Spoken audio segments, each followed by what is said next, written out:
નમસ્કાર દર્શક મિત્રો, તહેલકા ન્યૂઝમાં આપ સૌનું હાર્દિક સ્વાગત છે। ભરૂચ જિલ્લાના અંકલેશ્વર બી ડિવિઝન પોલીસે રાજપીપળા ચોકડી પાસેથી શંકાસ્પદ ભંગાર ભરેલી પિકઅપ વાન મળી કુલ ₹3.16 લાખનો મુદ્દામાલ જપ્ત કરી એક ઇસમને પકડી પાડ્યો હતો।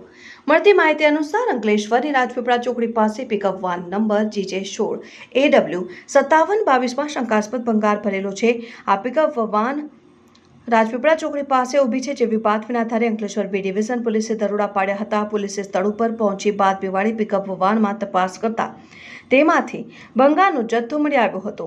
પોલીસે મૂળ યુપી અને હાલ મીરાનગર વિસ્તારમાં આવેલી ગિરનાર સોસાયટીમાં રહેતા અને પિકઅપ વાન ચાલક ઇન્દ્રેશ સુગરસિંહ પાલની ભંગારના જથ્થા અંગે પૂછપરછ કરતા તેણે સંતોષકારક જવાબ નહીં આપતા પોલીસે 420 કિલો ભંગાર કિંમત 16,000 પિકઅપ વાન મળી કુલ ₹3,16,000નો મુદ્દામાલ જપ્ત કરી વધુ તપાસ હાથ ધરી છે। રિપોર્ટર અવી સૈયદ, તહેલકા ન્યૂઝ, ભરૂચ।